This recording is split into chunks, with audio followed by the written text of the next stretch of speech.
1996 मा लेपुङका एउटा मङ्गराजीको branch office छ त्यहाँनिर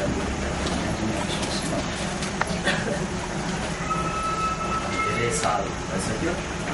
यो क्षेत्रमा कहिले पनि नआएका थिइनँ। परमेश्वरलाई धन्यवाद होस्, उहाँहरू नभएका छन्। मेरो आवाज पछाडिको व्यक्तिले सुन्नु भइराखेका छन्, कम्ती सुन्नुभएको छ है। हामी सबैजना शान्त भएर सुन्यौँ भने सुनिहाल्छन्। सो मेरो नाम विकास प्रधान हो। उहाँले भनिदिइहाल्नु भयो म एउटै श्रीमतीको श्रीमान हो। अनि मसँग 14 महिनाको छोरा पनि छन्। परमेश्वरले दिनुभएको उसको नाम रिचार्ड हो।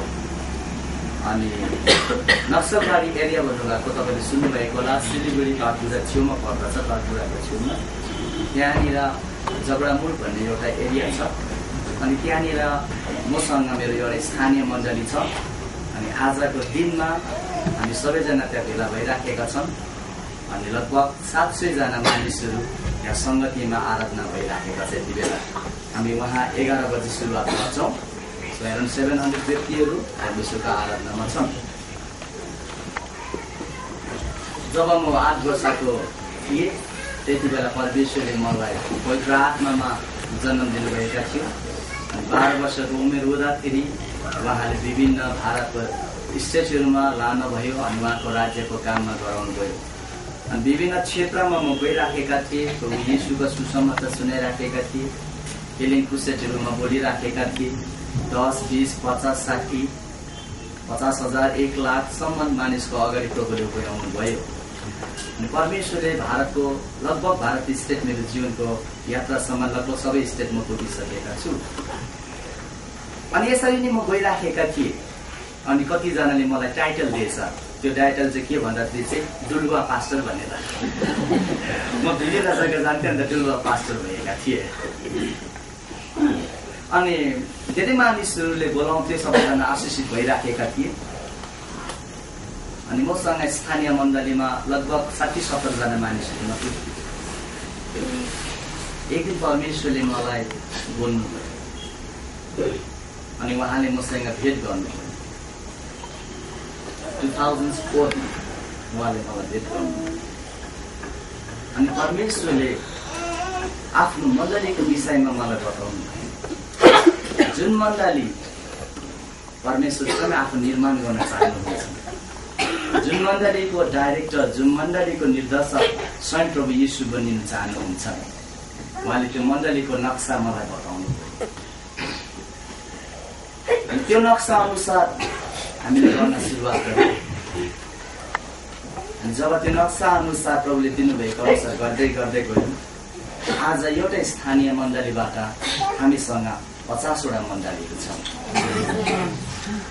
एउटा बस्ती एरिया, टी गार्डन एरियामा सुरुवात गरेका मण्डली आज भारतको विभिन्न स्टेटमा छन्। अनि साथसाथै मण्डलीबाट परमेश्वरले अचम्म प्रकारको काम गरिराख्नु भएको छ। साथसाथै हामीसँग 4 कर्नर प्रे टावर पनि छन्।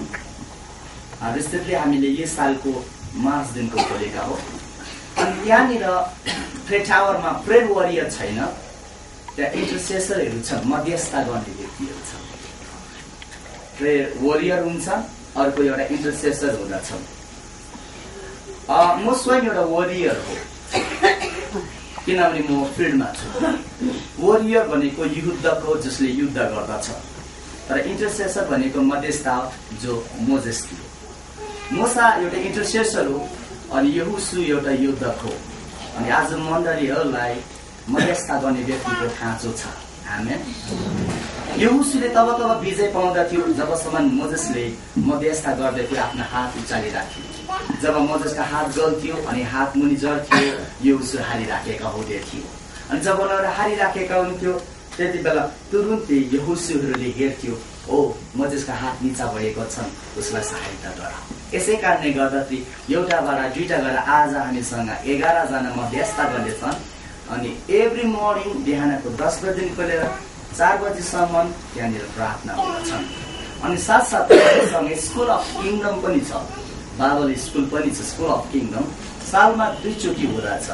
एउटा अप्रिलको समयमा हुँदछ अनि एउटा अक्टोबरको समयमा हुँदछ। अनि अहिलेसम्म हामीले लिडर्सहरूलाई मात्रै इक्विप गर्ने तयारी गरिराखेका थियौँ। भर्खरै 23 जना पास्टर्सहरू यो अक्टोबरको 22 तारिकको दिन ग्रेजुएसन भएका थियो। अनि ती मध्येमा पास्टर केवल पनि हुनुहुन्छ। अनि यही एचएफसीका मण्डलीका पास्टर जेम्स सुब्बा, तपाईँले सुन्नुभएको होला, ताबुङ सिक्किममा उहाँ पनि हुनुहुन्थ्यो हाम्रो स्टुडेन्ट। अनि अहिलेसम्म हामीले 2009देखि सुरुवात गरेको अहिलेसम्म हामीले 72 जना लिडरहरूलाई तयारी गरिसकेका छौँ। सो परमेश्वरले ती लिडरहरू जसलाई तयारी गर्नुभएका छन् त्यो लिडरको जीवनमा परमेश्वरले अचम्म प्रकारको काम गरिराख्नु भएको छ। अनि त्यो जतिजना लिडरहरूले स्थानीय मण्डलीहरू चलाइराखेको छ त्यो मण्डलीहरू अहिले दरिद्रमा छैन, प्रशस्तमा छ। किनभने परमेश्वरले त्यस्तै मण्डली बनाउन चाहनुहुन्छ। अनि फेरि हामी परमेश्वरले एउटा कुरा दिनुभएको छ, त्यो नेक्स्ट इयर हामी प्लान गरिराखेको छ जनवरीमा फेरि स्कुल अफ किङडम सुरुवात गर्न। त्यो चाहिँ सबैको लागि, not for the leaders only, तर सबैको लागि हो। अनि यसै कारणले गर्दाखेरि मलाई थाहा छ परमेश्वरले स्कुल आशिष दिनुभएका छन्, किनभने त्यो परमेश्वरको राज्यको स्कुल हो। अनि त्यो राज्यको कुराहरू परमेश्वरले त्यो स्कुलमा बताउने गर्दछन्।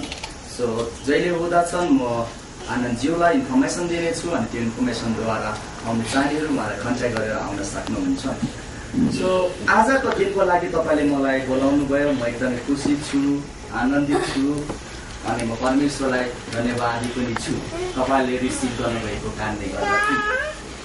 धेरै मानिसलाई थाहा छ कि जब जीवनमा हामी अगाडि बढ्दछौँ अन्तमा गएर सबैजना हामी इनाम पाउँदछौँ, रिवार्ड पाउँदछौँ। रिवार्डको कुराहरू छन्, इनामको कुराहरू छन्। जब हामीले आफ्नो रेसलाई पुरा गर्दछौँ तब इनाम पाउँदछौँ। परमेश्वरले तपाईँलाई स्वर्गमा मात्रै इनाम दिनु चाहनुहुन्न, यहाँ पनि इनाम दिनुहुन्छ। यहाँ तपाईँले गिफ्टहरू पाइराखेको भएको छ। अहिले मैले खुसी लागेको कुरा चाहिँ के हो भन्दाखेरि चाहिँ मण्डलीहरू अन्य भाषामा बोलिराखेका थिए अनि अन्य भाषाले दान र वरदानमा हिँडिराखेका थिए। अनि त्यो दान र वरदानको कुरोहरू मैले यहाँ देखिराखेको थिएँ। म अति नै खुसी छु। यो अन्य भाषा चाहिँ स्वर्गको राज्यको भाषा हो जसले परमेश्वरले रहस्यको कुराहरू बताउनुहुन्छ। यसले कम्युनिकेसन गर्दछ। यसले चाहिँ के गर्दछ भने हामीले परमेश्वरसँग कम्युनिकेसन गर्दछ। एक दोस्रो मानिस कम्युनिकेट हुनका लागि ल्याङ्ग्वेजको खाँचो पर्दछ, भाषाको खाँचो पर्दछ। यसै कारणले गर्दा हाम्रो परमेश्वर स्वर्गको हुनुहुन्छ अनि स्पिरिचुअल किङडम आत्मिक राज्य छ स्वर्गमा। यसै कारणले गर्दाखेरि उहाँले यहाँको मानिससँग पनि एउटा कम्युनिकेट गर्नका ल्याङ्ग्वेजको खाँचो पर्दछ। अनि कुन चाहिँ ल्याङ्ग्वेज भन्दा चाहिँ किङडम ल्याङ्ग्वेज, जुन चाहिँ पहिला कुर्ती 14:2 हामीलाई पढिसकेका छौँ, तपाईँलाई थाहै छ। जो अन्य भाषामा बोल्दछ त्यसले मानिससँग होइन, त्यसले परमेश्वरसँग अनि रहस्यको कुरोहरू बोल्दछ। हामी प्रभुले रहस्यको कुरोहरू तपाईँलाई दिन चाहनुहुन्छ। सो यसरी अन्य भाषामा बोलिराख्नु भएका थिए, मलाई खुसी लागेका छन्। अनि साथसाथै यसले के बताउनुपर्छ भने यो अन्य भाषामा बोल्ने व्यक्तिहरू नयाँ जन्म भएका व्यक्तिहरू हो। हामी नयाँ जन्म भएका व्यक्तिहरू सुन्न, दुई प्रकारको जन्म हुँदछ। एउटा नेचुरली बर्थ हुँदछ अनि एउटा स्पिरिचुअलिटी बर्थ हुँदछ। प्राकृतिक जन्म अनि आत्मिक जन्म। प्राकृतिक जन्ममा हामी देहबाट जन्मिँदछौँ, त्यसको लागि एउटा पुरुष अनि एउटा स्त्रीको खाँचो पर्दछ। अनि एउटा देहबाट जन्मिँदछौँ अनि जसलाई भन्दछ हामी दैहिक शरीर भन्दछौँ। अनि जो प्राकृतिक शरीरमा जन्मिँदछ कोही 3 किलोको हुन्छ, कोही 2 किलोको हुन्छ, कोही 4 किलोको हुन्छ। अनि विभिन्न प्रकारको रूपहरू हुँदछ। अनि साथसाथै कोही हस्पिटलमा, कोही घरमा, विभिन्न जग्गामा, विभिन्न एरियामा जन्मिँदछ। तर आत्मामा जन्म जब हामी हुँदछौँ ओ हामी 2 किलोको र 3 किलोको अथवा हस्पिटल र घरमा जन्मिँदैन, हामी सिधै एउटा युद्धको रूपमा जन्म लिँदछौँ। अनि साथसाथै तपाईँहरूमा जो जन्मिँदा छ सिधै परमेश्वरको राज्यमा नै जन्मिँदा छौँ। हामी अरू ठाउँमा जन्मिँदैनौँ, परमेश्वरको राज्यमा जन्मिँदा छौँ। अनि साथसाथै म तपाईँहरूको सँग मतिर चाहिँ सुसमाचारलाई खोलेर अगाडि बढ्न चाहन्छु। The book of Matthew chapter 6 verse 9-10.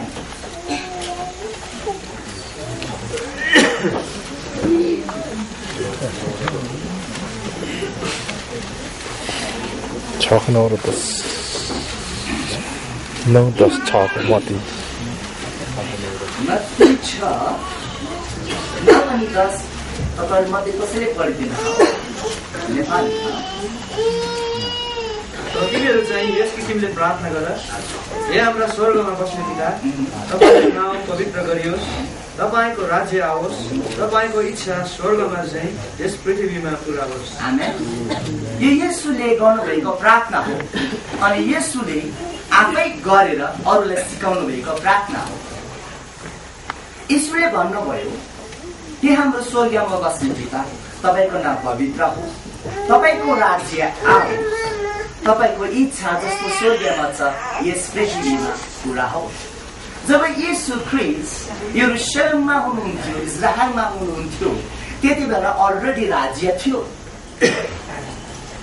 अनि उहाँले चेलाहरूलाई फेरि एउटा राज्यको कुरा सिकाइराख्नु भएका छन्।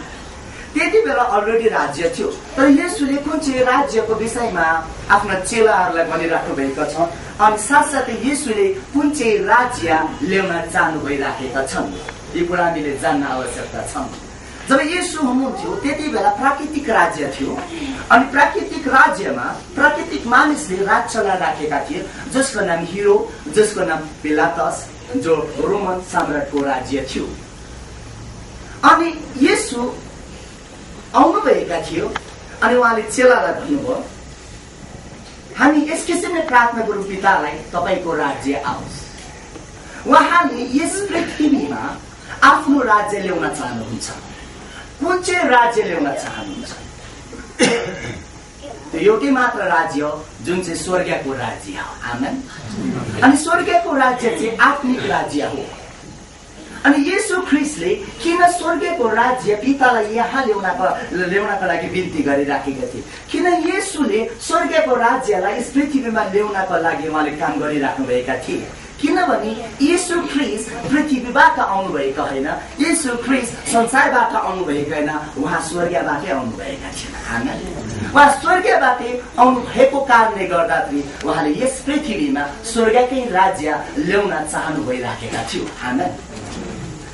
तपाईलाई थाहा छ, आजभन्दा केही साल अगाडि हाम्रो भारत देशमा ब्रिटिसहरू जो ब्रिटेनबाट इङ्ल्यान्डबाट आएका थिए अनि त्यो ब्रिटिसहरूले भारत देशमा ब्रिटेनको किङडम यहाँ बनाएका थिए, ब्रिटेनको राज्य यस भारतमा बनाएका थिए अनि त्यो अनुसारमा चलाइराखेका थिए।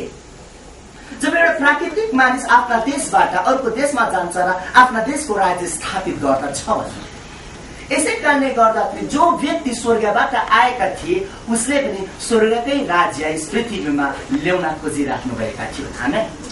ओ येशू ख्रीष्टले प्राकृतिक राज्य बनाउने उहाँले चाहना गर्नु भएन, किनभने त्यहाँ अलरेडी प्राकृतिक राज्य थियो। अनि त्यो समयमा इजरायली व्यक्तिहरू प्राकृतिक राजाको, जसको नाम हिरो अनि फारो अनि जसको नाम पिलातसहरू थियो, त्यो राजाहरूले इजरायलीहरूलाई गुलामीमा राखेका थिए अनि त्यहाँ अलरेडी प्राकृतिक राजा थियो अनि राज्य पनि थियो अनि साथसाथै यहुदी जातिहरूले पनि एउटा राज्यको चाहना गरिराखेका थिए। यहुदी जातिले सोचिराखेका थिए दाउदको घरानाबाट एउटा राजा आउनेछ अनि उसले प्राकृतिक राजा जुन चाहिँ फारो अनि जुन चाहिँ हेरोद छ अनि जुन चाहिँ पिलातस छ त्योसँग युद्ध गर्नेछ अनि त्यो राज्यलाई उसले मेटाएर एउटा राज्य स्थापित गर्नेछ अनि त्यो प्रकारको राज्यको चाहनामा इजरायली व्यक्तिहरू जिराखेका थिए र प्रतीक्षामा थिए। तर येशू ख्रीष्ट उहाँ आउनुभयो कि मानिसहरू भएकोमा जुन चाहिँ राज्य स्थापित गर्नको लागि। तर येशू ख्रीष्टलाई ती मानिसहरूले चिनेन। येशू ख्रीष्टले राज्य ल्याउनका लागि आउनुभएका थिए अनि त्यो राज्य ल्याउने व्यक्तिलाई येशूलाई चिनेन। किन भन्दाखेरि येशू ख्रीष्ट देहबाट जन्मेका थिएन, येशू ख्रीष्ट संसारबाट आएको थिएन, येशू ख्रीष्ट स्वर्गबाट आएका थिए। उहाँ आत्मिक राज्यबाट आउनुभएका थियो। यसै कारणले गर्दा येशू ख्रीष्ट प्राकृतिक राजा हुनुहुन्थेन, येशू ख्रीष्ट आत्मिक राजा हुनुहुन्थ्यो। आमेन। उहाँ स्पिरिचुअल किङ हुनुहुन्थ्यो। यसै कारण हामी भन्दछौँ Jesus is the kings of king. उहाँ राजाहरूका राजा हुनुहुन्छ। तर मानिसले येशूलाई चिनेन। वाइ? किन? किन भन्दाखेरि मानिसहरू प्राकृतिकमा चाहिँ देहेमा थियो, तर येशू चाहिँ हेर्दाखेरि चाहिँ प्राकृतिक शरीरमा देखिन्थ्यो, तर एक्चुअली ऊ स्पिरिचुअल बडीमा थियो। किन भन्दाखेरि ऊ स्पिरिटद्वारा जन्म भएका थिए। आमेन। देहबाट जन्मिने दैहिक हुँदा छ अनि आत्माबाट जन्मिने आत्मिक हुँदा छ, अनि येशू देहबाट होइन आत्माबाट जन्मेका थिए। यसै कारणले गर्दा उहाँ आत्मिक हुनुहुन्थ्यो अनि उहाँ आत्मिक राजा पनि हुनुहुन्थ्यो। आत्मिक राजाले कहिले पनि प्राकृतिक राज्य बनाउन चाहँदैन। आत्मिक राजाले आत्मिक राज्य बनाउन चाहँदछन्। आमेन। प्राकृतिक kingdom, natural king, always they want to build the natural kingdom. तर spiritual kingले spiritual kingdom बनाउन चाहनुहुन्छ। यसै कारणले गर्दाखेरि दुई प्रकारको राज्य हुन्छ, एउटा चाहिँ आत्मिक राज्य अनि एउटा चाहिँ प्राकृतिक राज्य। प्राकृतिक राज्यलाई संसारको राज्य भनिन्छ अनि आत्मिक राज्यलाई स्वर्गको राज्य भनिन्छ। आमेन। अनि स्वर्गको राज्यको रुलिङ गर्ने चाहिँ उहाँ परमेश्वर हुनुहुन्छ अनि प्राकृतिक राज्यको रुलिङ गर्ने चाहिँ डिमोन्स छ, शैतान छ, जसले प्राकृतिक मानिसद्वारा गरिराखेका छन्।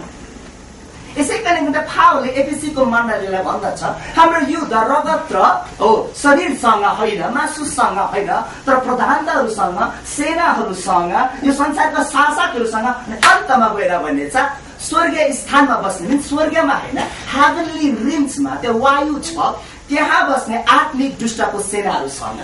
इट मिन्स त्यो डिमोन जुन चाहिँ छ हेभनली रिम्समा, त्यो रिम्सबाट मानिसहरूलाई जुन चाहिँ रुलिङ गरिराखेका छ, प्रधानताहरू, शासकहरू, त्योद्वारा गरिराखेका छ, रुलिङ गरिराखेका छ। सो येशू ख्रीष्ट अलरेडी उहाँ किङडम बनाउनु आउनु भएको, अनि त्यो किङडम चाहिँ नेचुरली किङडम होइन, त्यो किङडम चाहिँ स्पिरिचुअल किङडम हो। आमेन।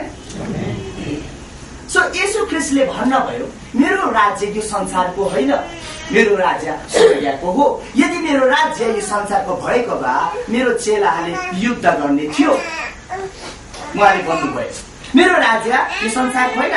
जब यी कुराहरू इजरायलका मानिसहरूले सुने, इजरायलको मानिसले उहाँलाई ग्रहण गरेन।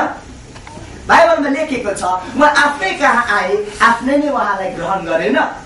तपाईले पढ्न सक्नुहुन्छ यूहन्नाको सुसमाचार 1:11मा। ओके, तपाईले नपढ्दा हुन्छ, तपाईलाई थाहा भएको। उहाँ आफ्नै कहाँ आए तर आफ्नै नै उहाँलाई ग्रहण गरेन, तर जसले उहाँलाई ग्रहण गरे उसलाई उहाँको सन्तान हुने अनि उसको उत्तराधिकारी हुनका लागि उहाँले अधिकार दिनुभएका छन्। आमेन। उहाँलाई ग्रहण गर्ने व्यक्तिहरूको जीवनमा नाउ भेरी इम्पोर्टेन्ट, हामीले अघि माथिको 6मा हामीले पढ्यौं, तपाईको राज्य आओस् अनि तपाईको इच्छा जस्तो स्वर्गमा छ यस पृथ्वीमा पूरा होस्। आमेन। सो अलरेडी यहाँनिर एउटा किङडम छ। Now at the moment which kingdom is here? कुन चाहिँ राज्य छ? The kingdom of Congress. कांग्रेसको राज्य छ यहाँनिर। तर परमेश्वर कांग्रेसको राज्यमा इन्ट्रेस्टेड हुनुहुन्न। परमेश्वर इन्डियन किङडममा उहाँ इन्ट्रेस्ट हुनुहुन्न। परमेश्वर आफ्नै स्वर्गको राज्यमा इन्ट्रेस्ट हुनुहुन्छ। आमेन। आमेन। यसै कारणले गर्दाखेरि तपाईँ र मलाई परमेश्वरले संसारको राज्यबाट निकालेर हामीलाई स्वर्गको राज्यमा ल्याउनु भएका छन्। तपाईँ र मलाई संसारबाट निकालेर, अँध्यारोबाट निकालेर तपाईँ र मलाई ज्योतिमा ल्याउनु भएका छन्।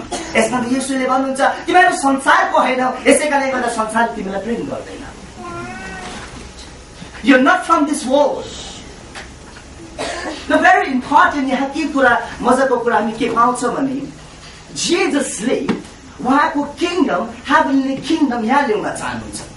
यहाँनिर वर्ल्डमा भनेको छैन, संसारमा भनेको छैन, पृथ्वी। आमेन। Your kingdom come on this earth. Your kingdom come on this world. No. संसारमा होइन, पृथ्वीमा, किनभने परमेश्वरले पृथ्वीलाई सृष्टि गर्नुभएका थिए। आमेन। He then created the world, he created the earth. उहाँले पृथ्वी अनि स्वर्गहरू सृष्टि गर्नुभएका थिए। आमेन। आदिमा परमेश्वरले स्वर्गहरू अनि पृथ्वी सृष्टि गर्नुभयो।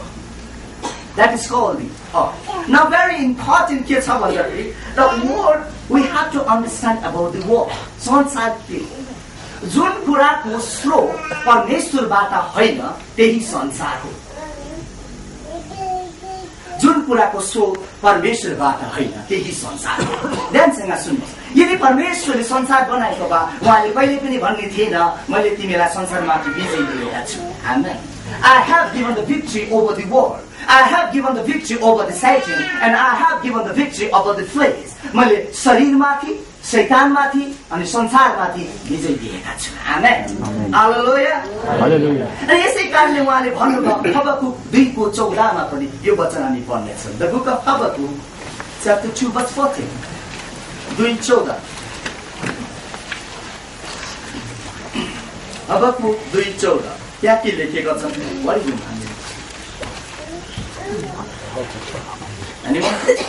किनकि समुद्र पानीले ढाकिए झैं पृथ्वी परम प्रभुको महिमाको ज्ञानले भरिपूर्ण हुनेछ। पृथ्वीलाई मेरो महिमाले भरिदिनेछु। आमेन। He want to fill the earth with his glory. उहाँले पृथ्वीलाई आफ्नो महिमाले भरिदिन्छु भनेर प्रभुले भन्नुभयो। आमेन। आमेन। यहाँ मैले पृथ्वीलाई महिमाले भरिदिन्छु भन्नुभएको छ। भेरी इन्ट्रेस्टिङ कुरा तपाईँ र मैले आज जान्न आवश्यकता छ। धेरैचोटि हामी यस्तो प्रकारको जीवनमा जिराखेका छौँ। हामी यो संसारमा 2 दिनको लागि हो। हामी स्वर्गको यसरी नै हामी स्वर्ग जान पर्छ। हामी संसारमा 2 दिनको पाहुना हो अनि जब हामी मर्छौँ अनि हामी कहाँ जान्छौँ भनिदिनुहोस् न? स्वर्गमा जान्छौँ। न यसुले के भन्नुभएको छ यो भेरी इम्पोर्टेन्ट छ। म्याथ्यूको पुस्तकमा उहाँले चेलाहरूलाई यस्तो प्रकारले सिकाउनु भएको छैन। हे हाम्रो स्वर्गमा बस्ने पिता तपाईको नाउँ पवित्र होस्। जब हामी मर्छौँ तब हामीलाई स्वर्गमा लानुहोस्। यहाँ यसो भनेर लेखेको छ। मैले के भन्नु भइराखेको छ? हे स्वर्गको पिता तपाईको नाउँ पवित्र होस्। हामी यहीँ छौँ अनि यहीँ तपाईको स्वर्गको राज्य ल्याउन होस्। आमेन। तपाईको स्वर्गको राज्य ल्याउन होस्। Your kingdom come. तपाईको राज्य आओस्। आमेन। यहाँ राज्य आओस्। Why? किन उहाँले स्वर्गको राज्य यहाँ ल्याउन चाहनुहुन्छ? किनभने तपाईँ र म परमेश्वरका प्रतिरूपले स्वरूप। आमेन। आमेन।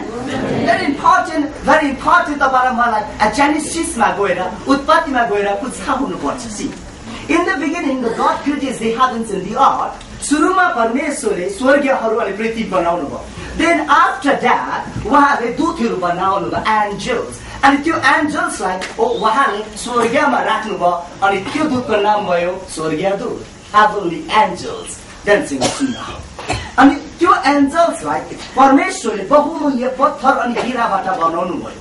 अनि त्यो एन्जल्सलाई परमेश्वरले आफ्नो स्वरूप र प्रतिरूपमा बनाउनु भएको थिएन। सिर्फ उहाँले एउटा एन्जल्स बनाउनु भयो जो चाहिँ स्पिरिचुअल बिइङ्स हो।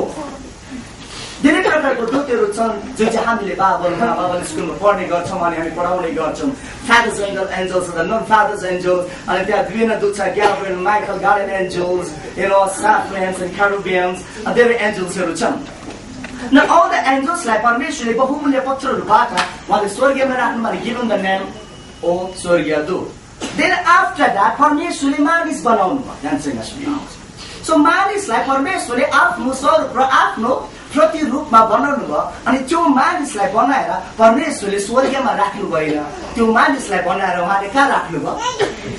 हजुर पृथ्वीमा। उहाँले स्वर्गमा राखेन, उहाँले पृथ्वीमा राख्नु भयो। Why किन उहाँले पृथ्वीमा राख्नुभयो?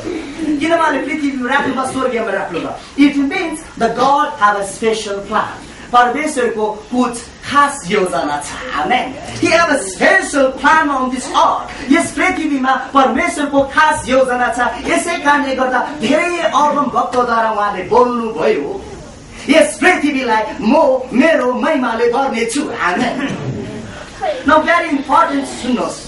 परमेश्वरले मानिसलाई यस पृथ्वीमा राख्नु भयो अनि यो पृथ्वीमा मानिसलाई राखेर परमेश्वरले कुछ आशिष दिएर कुछ आज्ञा दिएर कुछ कमिसन दिएर उहाँलाई यहाँ राख्नु भएको छ। अनि उहाँले के भन्नुभयो भने तिमीहरू समुद्रका माछाहरू आकाशका पक्षीहरू अनि पाल्तु पशुहरू ल तिमीहरूले के गर अधिकार गर अनि साथसाथै फल्दै फुल्दै पृथ्वीमा भर्दै छ। Now, you must be multiplied. हामी यो पृथ्वीमा बढ्नुपर्छ, हामी वृद्धि पाउनुपर्छ। र त्यति बेलाको मानिस चाहिँ तिनीहरू सिनर थिएन, तिनीहरू होलिस थियो। दे आर कम्प्लिटली परमेश्वरको स्वरूप अनि प्रतिरूप थियो। तर उनीहरूलाई आदमले कहिले पनि अनि हावाले कहिले पनि प्रभुलाई यस्तो प्रकारले प्रार्थना गर्न, O Lord I don't want to be staying this earth, पृथ्वीमा बस्न चाहदिन, ओ मलाई स्वर्गमा लानुहोस्। उनीहरूले कहिले पनि यसरी प्रार्थना गरेन। किन भन्दाखेरि चाहिँ परमेश्वरका जन, जो परमेश्वरका जन छ, भेरी इम्पोर्टेन्ट। त्यति बेला आदम र हव्वालाई स्वर्ग अलग्गै पृथ्वी अलग्गै उनीहरूलाई महसुस थिएन। किन भन्दाखेरि स्वर्ग र पृथ्वी एउटै थियो। आमेन, हालेलुया। They didn't have to see any difference केही पनि थिएन। ध्यानसँग सुन्नु, उनीहरू एउटैमै थियो। किन भन्दा तिनीहरू स्पिरिचुअल बिङ्स हो, उनीहरू आत्मिक व्यक्तिहरू थिए। त्यति बेला उनीहरूको जीवनमा पाप थिएन। यसै कारणले गर्दाखेरि जब हामीले यहाँ वर्शिप गरिराखेका थिए, मलाई एकदमै मन परिराखेका थिए अनि म सिधै परमेश्वरको सिंहासनको अगाडि नै आराधना गरिराखेका थिएँ। किन भन्दाखेरि जब तपाईँ र म देहमा शरीरमा आराधना गर्दछु, we will be worship in this four corner, यो चारवटा दिवारको भित्र गर्दछु। जब तपाईँ र म आत्मामा आराधना गर्दछु, सिधै स्वर्गको सिंहासनको अगाडि गर्दछु। आमेन, हालेलुया। किन ध्यानसँग सुन्नु, हेभन जुन चाहिँ स्वर्ग छ यो प्यालेस हो, अनि यो प्यालेस हो अनि जुन चाहिँ आत्मिक प्यालेस हो, यो चाहिँ स्वर्गीय स्थान चाहिँ एकदमै आत्मिक छ। अनि यसै कारणले गर्दाखेरि तपाईँ र म यदि स्वर्गमा जान चाहन्छौँ भने तपाईँ र म आत्मिक हुन आवश्यकता पनि छ। आमेन। अब हामी फेरि आउने छौँ यूहन्नाको पुस्तकलाई खोलेर, The book of John, chapter 3.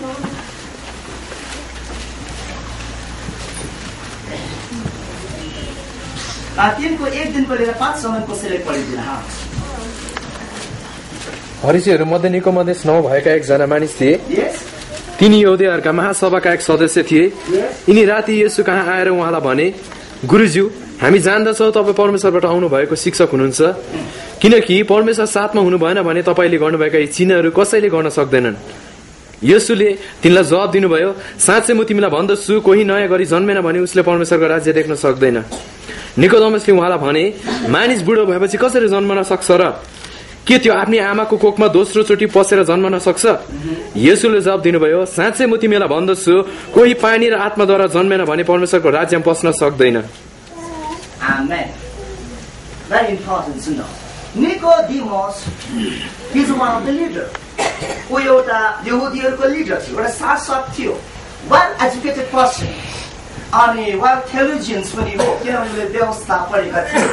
अनि यहुदीहरूलाई शासक हुनको लागि व्यवस्था पढ्नु पर्दछ, अनि लिडर हुनु पर्दछ, अनि म्याच्युर पर्सन पनि हुनु पर्दछ। यो सबै प्रकारको गुण निकोदेमसकोमा थियो। अनि निकोदेमसले येशूलाई भन्यो, यदि परमेश्वर तपाईँको साथमा नभएको भए तपाईँले अचम्म प्रकारको काम हो गर्न सक्नुहुने थिएन। सुन्नु, निकोदेमसले येशूलाई चिनिराखेका छैन। येशू स्वयं परमेश्वर हुनुहुन्थ्यो। आमेन। He is himself a God, उहाँ परमेश्वर हुनुहुन्थ्यो। तर निकोदेमसले येशूलाई जस एउटा शिक्षकको रूपमा मात्र चिनिराखेको छ, तर परमेश्वरको रूपमा चिनेका छैन। यसकारण उसले भन्दछ, यदि परमेश्वर तपाईँको साथमा नभएको भए हो तपाईँले कहिले पनि अचम्म प्रकारको काम गर्नु सक्नुहुने थिएन। न सुन्नु, येशूले कहिले पनि अचम्म प्रकारको काम यस्तो प्रकारले गर्नु भएन। म पिताको नाउँमा चङ्गाई बोल्दछु कहिले भन्नु भएन उहाँले। उहाँले के भन्नुभयो? म चङ्गाई गर्दछु, चङ्गाई गर्नु। हालेलुया, हालेलुया। उहाँले दुष्ट आत्मा लागेको मानिसलाई कहिले पनि भन्नु भएन, ओ स्वर्गको पिताको नाउँमा म दुष्ट आत्मा हुकुम गर्दछु निक्लेर जा। उहाँले कहिले भन्नुभयो? उहाँले भन्नुभयो दुष्ट आत्मा निक्लेर जा, किनभने उहाँ स्वयं परमेश्वर हुनुहुन्थ्यो। हालेलुया। He is himself a God, उहाँ स्वयं परमेश्वर हुनुहुन्थ्यो। तर निकोदेमस एउटा वेल एजुकेटेड पर्सन, एउटा लिडर, एउटा मण्डलीको अगुवा, तर त्यो निकोदेमसले येशूलाई चिन्न सकेन। वा किन? तर यस निकोदेमसले येशूलाई एउटा शिक्षकको रूपमा मात्रै जानिराखेको छ। किन भन्दाखेरि चाहिँ उसका अरू साथीहरू पनि थियो जुन चाहिँ शरीरमा थियो, जुन चाहिँ शिक्षकहरू थियो। अनि त्यस्तै प्रकारको निकोदेमसले येशूलाई पनि सम्झिराखेका थिए। निकोदेमसले किन येशूलाई चिन्न सकेन? किन भन्दाखेरि